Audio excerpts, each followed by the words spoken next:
Today's the day that we're finally going orange. Yes, it's time to do Secrets of the Overground.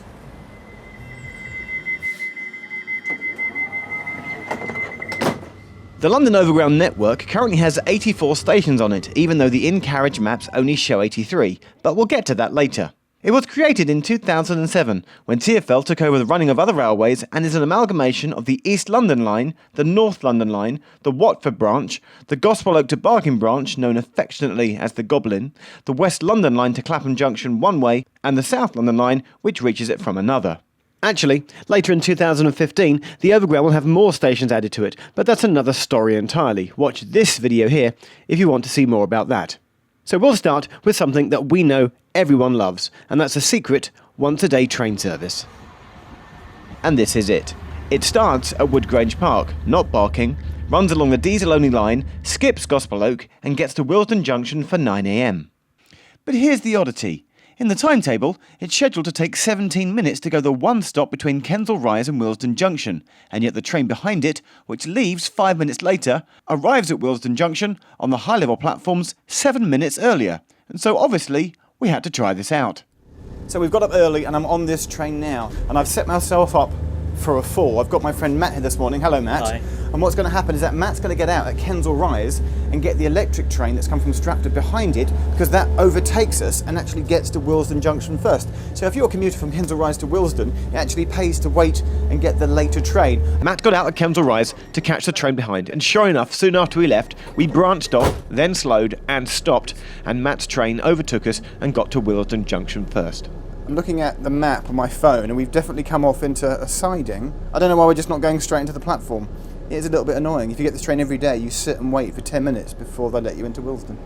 Our train did eventually arrive, though, in the rarely used Middle Bay platform. For our next stop, though, we didn't get the Overground, we got the Underground, the Victoria line to Seven Sisters. South Tottenham. So, we are at South Tottenham, where I just want to point out a couple of things.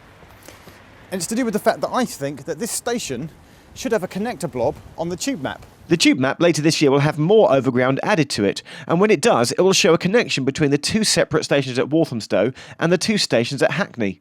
And yet poor old South Tottenham doesn't even get a connection with Seven Sisters, even though it's just as close as the other two. And something else rather geeky to point out at South Tottenham, apart from the delightful old signal box, is that this is a diesel line, Gospel Oak to Barking, 2-car diesel trains. So if it's diesel, then why are there overhead electric lines?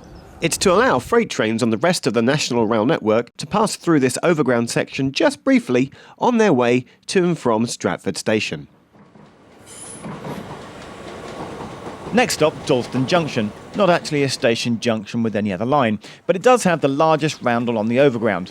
And if you exit, walk down Dalston Lane and turn into Tyson Street, then that brings you out to the car park behind a Sainsbury's and a Matalan, but there's a reason why. I'm standing on an old railway. The Overground, you remember, is an amalgamation of old lines, and the original railway tracks in this area had a curve of track, which, if still in place today, would allow trains from Dalston Junction to turn east and head towards Hackney. But the point is that if they ever reinstated this, they could put the railway here and back up the train station.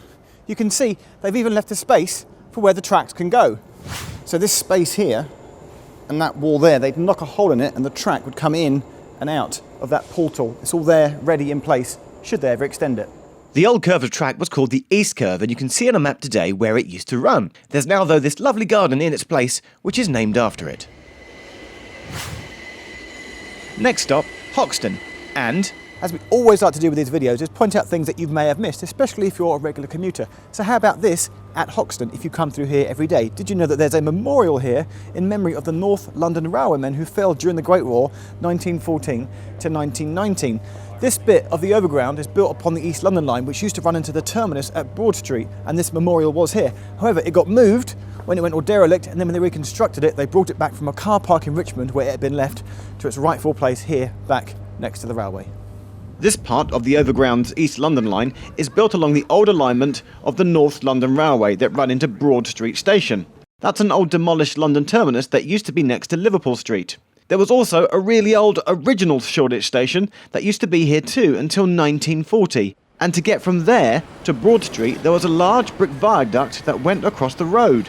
Now you'll know where it is because they put some old Jubilee line tube carriages on top of a bit of the existing viaduct. If you look out this window here, you can see it. After Shoreditch High Street Station, the train goes past the old Shoreditch Station that was on the Underground's East London line. We cover that in our separate Abandoned Stations video. But whilst we're at Shoreditch, we have to point out this brilliant oddity of the fare system that we think is unique. As you can go either clockwise or anti-clockwise to Hybrid Islington, if you use Oyster or contactless, when you tap out at the other end, the system has no way of knowing which way you've gone, via Willesden, which is all in Zone 2, or via Shoreditch, which takes you through Zone 1. Now you're meant to pay for the zones that you travel through, but we checked this and this is a special case, and the system will charge you the lower Zone 2 only fare, making it possible to travel through Zone 1 and not be charged for it. And that brings us to the end of part 1 of Secrets of the Overground. Yes, because there's so much good stuff to squeeze in, we've split this into 2 videos. You've had part 1, part 2 is coming up in a few weeks' time. Click down here on the subscribe button to see that first before anybody else, and you'll even get to find out what this wall is all about. But here's a quick preview.